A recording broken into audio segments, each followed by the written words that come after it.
These are statistical changes based on this antiquated system, and it's just a big leap to go to rigged. And then it also, Mr. President, it makes anyone you pick is going to be, critics are going to say, hey, he's picking a guy that's going to give him or a gal that's giving him the numbers that he wants.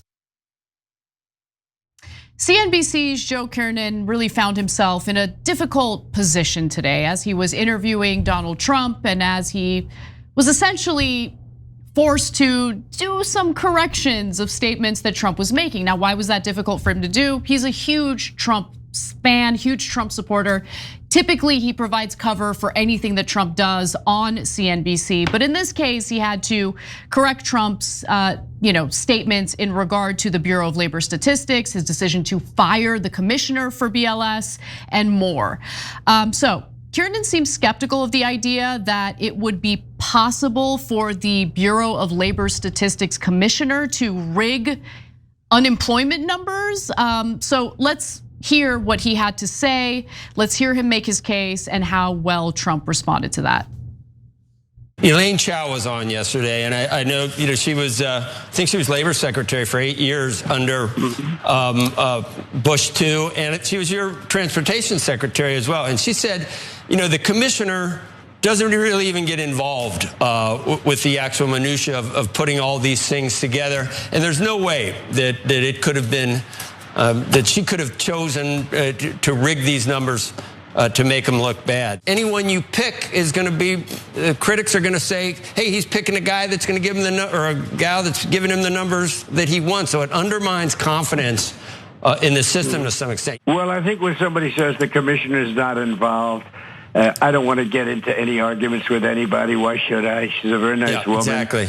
But when they say that that nobody was involved, that it wasn't political, give me a break. I mean, look, I'm not an expert on the inner workings of the Bureau of Labor Statistics, but really the BLS commissioner isn't involved in the numbers. Like, I don't know if I buy that, to be quite frank. But also, I know that Trump fired her for political reasons because he didn't like the revisions of the jobs report from the Bureau of Labor Statistics, and he is in the wrong for doing that. I believe she needs a PhD for that position. That sounds amazing, but the point there is that that person has to have impeccable credentials, but there's a reason for that. So no, as far as all the articles I've ever read about it, she doesn't produce the numbers, but do they present the numbers to her, the statisticians, et cetera, who did it, and does she then authorize it? Yes, that's her job, and that's why she needs to be an expert in this field. It can't be just somebody off the street, because you need to understand how those numbers work. So she might not prepare them, but she has responsibility for them. Okay, so look, I'm a little bit surprised that he did a fact check on Trump. Yeah, he got annoyed about it at some point, by the way. It seemed like there was a producer off camera giving him the fact checks, and he got annoyed and said, oh, I got to fact check you. I usually didn't have to do this with Biden, which I thought was interesting. You see that? Okay. But on the Bureau of Labor Statistics, that one CNBC does care about, okay? So the election, they're like, oh yeah, you stole it, or you're claiming it was stolen and you're an obvious liar. Oh, okay, I'll do a fact check, God damn it, right? Is it gonna hurt the markets? Right, No. Yeah, exactly, right? So they don't really care about it. But for Bureau of Labor Statistics, they need to be able to, the markets need to be able to rely on actual numbers. If you bring in a political figure there and they're just making up numbers to make the president look good, then the market, the markets are in the dark then, and they don't have the proper information to make investments, and they hate that, right? So you can tell in CNBC's reaction, the political correctness is coming from Trump, not from the head of BLS.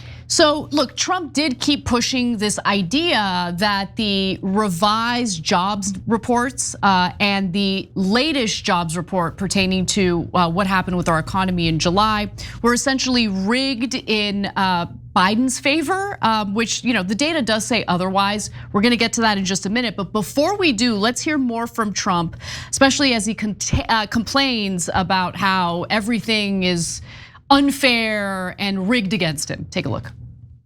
Just days before the election, they put out numbers that it was like the country was on fire, it was doing so well. And then they did a revision about 2 weeks later, and the revision was down by almost 900,000 jobs. You remember that? Those were benchmark numbers, though, Mr. President. That happens. They do that. They do that twice a year, and it reconciles the monthly figures with like the overall numbers. And it was a big number. And obviously, but the numbers were rigged. The numbers were rigged. Biden wasn't doing well. He was doing poorly. They announced these phenomenal numbers 2 days before the election, and a little bit before that. Always these great numbers. After I won the election, I said too big to rig. But after I won the election, then they announced a downward number, in other words, to bring them back to reality. And I said, wow, supposing I would have lost, I would have blamed that, and people would have said I was a conspiracy theorist. Not true. Okay, so we looked into this. I want to give you the actual numbers so you know that, the Bureau of Labor Statistics wasn't, cooking the books, cooking the numbers to make Biden look bad and Biden look good and Trump look bad. So a month before the election, the BLS jobs announcement on October 4th showed growth of 254,000 jobs for September. But the BLS announcement on November 1st, right before the election, showed weak growth of just 12,000 jobs in October. And they adjusted the earlier months down. Yeah. So like if you're running for president and on November 1st they released that information, that is very bad news for you, right? So if this was all a giant conspiracy to help Biden, that is the very last thing you would do on November 1st, right before the election. BLS, by the way, stated at the time that strike activity, hurricanes hitting the US, that kind of stuff led to lower employment. BLS also said the August and September figures were revised down by 112,000. So conservatives pounced on the bad numbers. And I'm sure Trump remembers that because this was all happening in the lead up to the election. A Fox News headline called the report dismal and said it gives Trump last minute political ammunition to fire at Harris. The Trump campaign at the time said the jobs report was a catastrophe that showed how Harris broke our economy. And ironically, a month after the election, the October figure was actually revised upward. So complete opposite of what Trump is claiming here. So look, he said there, if I had lost, I would have said this happened and they would have called me a conspiracy theorist. No, that's because you are a conspiracy theorist. You came up with a conspiracy theory, even though the facts actually help you. Yeah. And including in what he's crying about. He's such a. Okay, it gets better. Okay, hold on, just real quick. What he's crying about now is, the job numbers were low this month and they revised the last 2 months downward. But that means they had to revise them because they had overly inflated them in the last 2 months while you were president, just in time for you to pass your tax cuts for the rich and your tariffs, etc., right? Conveniently. So if there was a conspiracy, in both occasions, it was to help you. But I don't believe there was a conspiracy, because I'm not a loon like Donald Trump, which I'll get back to. Now, my favorite part of this entire debacle with the Bureau of Labor Statistics and their jobs report is that lower employment numbers gives Trump the perfect argument that he needs to convince Federal Reserve Chair Jerome Powell to cut interest rates. And for whatever reason, it seems like he's unable to connect the dots. And Kernen mentions this in the context of this interview. Let's see how Trump responded to it.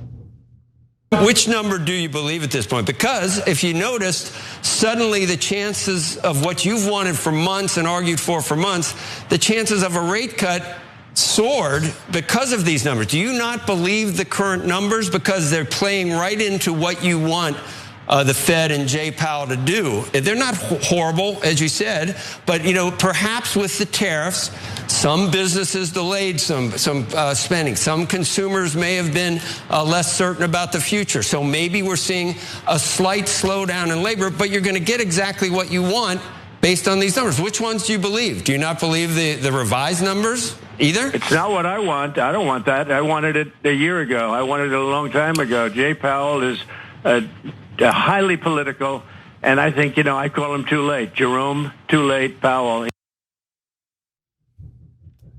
Oh my God, that's it, that's my commentary. Cenk, back to you. Okay, so two things here. Guys, there is one thing that was disturbing that we mentioned in yesterday's show, which is that Apparently, Wall Street got some of these numbers 30 minutes before the rest of the public did. So if there is any conspiracy at all, see the job numbers going up and down happens all the time. That is not abnormal. That happens under Republicans and Democrats, right? Wall Street getting the numbers first never happens. Okay, so that was a giant irregularity, right? So if you were looking, if I was the president, I'd say, I want to know why that happened.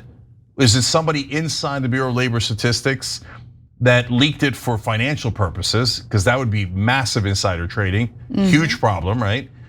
And then if you say to me, hey, the numbers were greatly inflated right as they were trying to pass the tax cuts for the rich and for corporations, well, then I would say, wait, are those two things connected? Normally they go up and down, but with this giant irregularity, now I'm a little bit worried that someone's trying to cook the books to pass the legislation that helps Wall Street, right? But that's Trump's bill. And so again, if he's saying that happened, that would be totally counterproductive to what he wants, which then leads to the final point and the most important point here. So look, the folks on the left already know this, and a big percentage of independents know this. The MAGA guys or whoever, Trump voters, you're the last man standing on this, okay? Last of the Mohicans.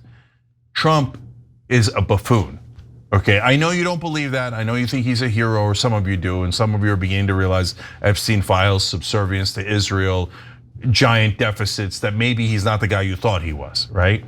But he doesn't understand simple concepts, and he refuses to do just a tiny bit of hard work. It's not even that hard, just a tiny bit of homework to understand things. If the job numbers are low, that helps your cause in cutting interest rates, which stimulates the economy. That's what Donald Trump wants. But the job numbers come in and he goes, oh, I don't like it, it's a job. Because why? Because it affected his ego and he's a dumbass. Well, okay, I think the problem with Trump, and I see this problem play out in almost every political issue he's involved in, his paranoia of people trying to destroy him politically like blinds him to reality, right? No, I get it, but it just does. He thinks everyone is out to get him, but it's like, you're president, you're the president, okay? No one's out to get you. Democrats tried, they failed on multiple occasions, but at this point, you want lower interest rates. It's very obvious that now it's gonna happen in September. But like, he's not connecting the dots. No, sorry. I'm gonna revise what I said earlier. A lot of Democrats don't understand this either. And this is gonna be like, by the end of Trump's term, this is gonna be another redemption where people are gonna be like, oh, it turns out all the times I theorized about his strategy, there was no strategy. Like when he has strategy, I tell you, like when he went to go figure out what do the voters want, credit to where credit is due. This is back in 2015 and earlier, before he ran for president, and he tested his messages. Hey, do I go pro-immigrant, anti-immigrant, and decided on any. So that's strategy, credit where credit is due. But on stuff like this, he's dumb. He doesn't understand that the job numbers being low goes to what he wants, lower interest rates. He doesn't understand that. If you're a plumber, you might not understand that because you didn't get a degree in economics. But if you're the president and you want lower interest rates, when the bad job numbers come out, you should immediately think, ooh, silver lining. I don't love that it's bad job numbers, but that's gonna help me pressure Powell. But he doesn't understand super simple concepts like that because he's dumb and never does homework and has no strategy other than Trump, bad job numbers are low, I don't like it. Okay, Fed, job numbers are high, so the Fed's not going to lower rates. Job numbers good, Fed bad, evil. He's an idiot. He doesn't know anything.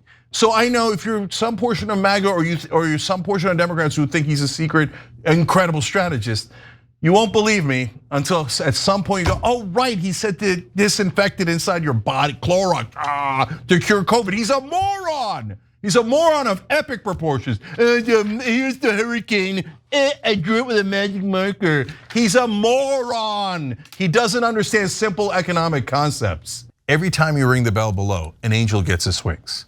Totally not true, but it does keep you updated on our live shows.